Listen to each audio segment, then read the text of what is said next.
Mike Santana's TNA World title lasted only 32 days, and on November 13th, he lost it in 54 seconds after a shocking NXT invasion. Not really shocking, but whatever. But the real story, what is it? Is it a contract drama, TV deal rumors, Santana missing turning point, and a promo that blur reality with storytelling? Welcome back to the T Drop, where we serve the hottest wrestling chaos with no soft behavior. Arrow here. How's it going, guys? Anyway, we're going to break down why Santana really allegedly lost the TNA Championship. What is this NXT invasion? Whether Santana is actually leaving, and how TNA used real life recovery in this storyline. TNA returned from a full month of no taping after their last big event, Bound for Glory, with a live episode from Full Sail University. The spotlight, Mike Santana, fresh off beating Trick Williams at Bound for Glory for finally becoming the TNA World Champion after years of going back and forth. Santana cuts a passionate promo during last week's event, talks about betting on himself, talks about he thanks the fans for believing in him, and then he starts calling out challengers and dropping the line, "I don't give a damn what 3 letters represent." Nasty foreshadowing for what is about to come later on that night. Ryan Nemeth interrupts, setting up a main event title match. Santana tells him, "When you're done living in your brother's shadow, speak to me like a man." Crowd pops, simple, effective, but no one saw what was about to come next. Really, no one saw it. Expected, but not the way they thought it would happen. In the main event of that night in TNA, it looked like Santana was about to squash Ryan Nemeth when suddenly Nick Nemeth's entry music hits. Then they get a backstage shot of Nick holding the Collier Shot trophy, which is basically like the Money in the Bank briefcase that they can challenge someone anywhere, anytime, except with TNA stipulation rules. And out of nowhere, bam, he gets attacked by a masked man. Seconds later, an entire squad of NXT stars swarm the ring. We're talking about Lexis King, Brooke Jensen, Charlie Dempsey, Robert Stone. They jump Santana, beat him down, and leave him barely conscious. AEW did this on CMLL, WWE did it with ECW. Now TNA is doing it with NXT.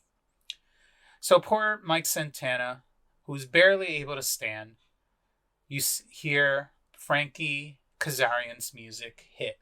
Kazarian cashes in his Call Your Shot trophy, which I don't understand why there's 2, but all right, we'll keep it going. The bell rings. We get Fade to Black kick out. To a kick out, we get Chicken Wing to escape. Santana hits a boot, but his arm is injured from the NXT ambush, which gives the advantage to Kazarian. He goes for a spin the block. He can't lift. And then eventually Kazarian rolls up for the 1, 2, 3. We get a new champion literally in under a minute. Mike Santana's first world title reign on a big promotion, a non-independent promotion, ends in just 32 days. Fans were upset. It was so heated, it made it all over the internet. People, other social media influencers or content creators started talking about it. It was probably the biggest thing that happened for TNA last week, which eventually led to some speculation. Now, the next day, PW Insider did report that Santana missed his call time for an event that TNA had for its called Turning Point. He wasn't answering any texts. He skipped the meet and greets that they had for that day. People started to think he might have walked out of TNA. Fans instantly assume, oh, this is why he dropped the belt the previous night. Rumors exploded if he has an NXT contract. Did he get a WWE offer? Is TNA writing him off for a reason? But then the twist happens. Sean Apps Sean Ross Sapp reports, and that's his report. We'll see if it's true or not. He states that TNA is working on an angle around Santana and the unhappiness from fans based on what happened. So it became a storyline. It's a work. Someone inside TNA tried to make it seem real. Later, Santana shows up backstage anyway. And that's it. Then eventually we get to this week on the next episode of Impact. Santana delivers a promo mixing real life and storyline. There's basically, sorry guys, I mean, that's NXT attacking Santana that night, and the new champion lifted. So everyone was upset that night. Yeah, so here's Sean Ross Sapp from Fightful stating that TNA is trying to work an angle around Santana and the unhappiness from fans. They're claiming he isn't at the tapings and TNA officials haven't heard from him. So, anyway, to this week's episode of Impact. Santana delivers a promo mixing his real life story versus wrestling storyline. He reveals he recently celebrated 1,000 days being sober, and stating that losing his title crushed him emotionally to the point that instead of lashing out, he went to a meeting. He needed to check in with himself. That's why he didn't show up. He needed grounding himself in not violence. So he says that at a time when I would usually act with rage, he knew he couldn't. He went to a safe space. He went to a meeting. He then promises to Kazarian, I'm coming for that belt. And NXT, I'm picking you all off one by one. So he gave a strong, raw, and very real promo at the last Impact taping. So we will see what happens. So maybe in the coming weeks you'll see him at NXT. Maybe he'll work with Joe Henry. Who knows? Only time will tell. So why did he really lose the title? And there are some theories coming up online. Whether it's true or not is for us to find out in the weeks to come. But here are the main theories fans are debating. One is being the contract expiring in December of 2025. PW Insider reports Santana's contract is up in December. Fans believe TNA didn't want a champion who might leave. WWE's side has not confirmed interest on Mike Santana as of yet. So maybe that's one theory, that they will give it back to him, or maybe for now it's off him until he signs a new contract with TNA, and maybe they do a storyline of him chasing for it back. We will find out. But for now, they just didn't want him to lose the title weirdly, even though he did. Not a great thing.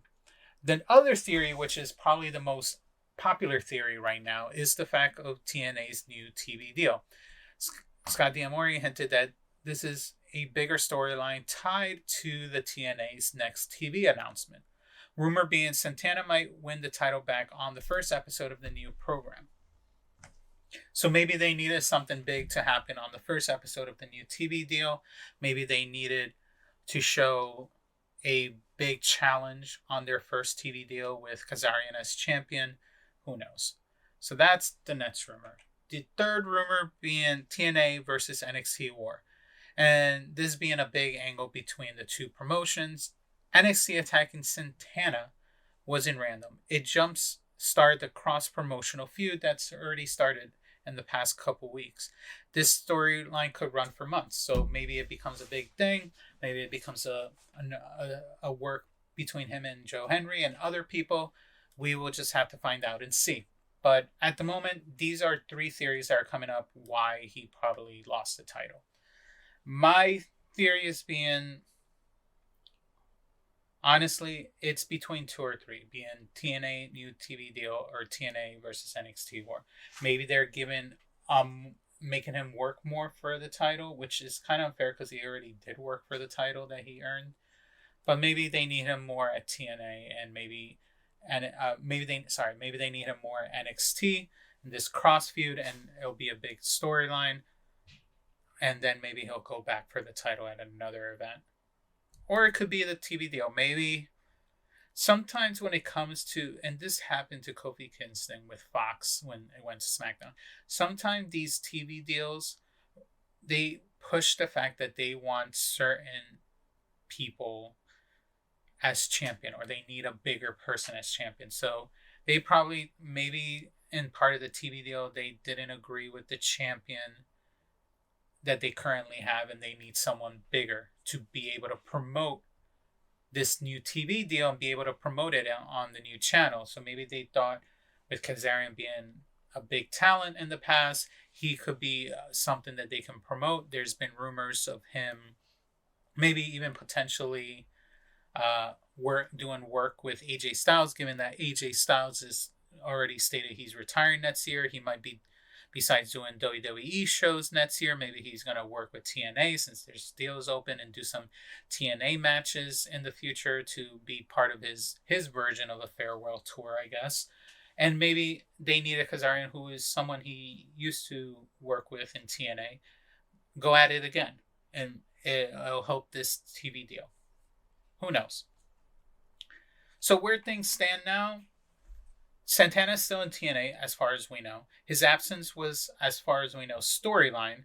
Kazarian is champion now. Santana and McLachlan versus Kazarian and Namath happen on Turning Point still. He just came late. Santana did a late run-in. He's chasing the title again. We just don't know in what way yet, storyline-wise. And the NXT versus TNA war is only picking up steam.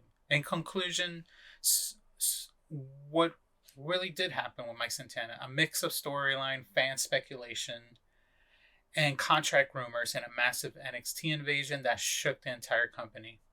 So for now, we just have to wait and see what builds up from this, but it definitely got caught eye in most of the internet when it came to Mike Santana. So let me know your thoughts in the comment. Do you think Santana wins the title back eventually, or is TNA preparing for him to leave to another promotion? Like the video, subscribe, and we'll see you in the next one. Thanks.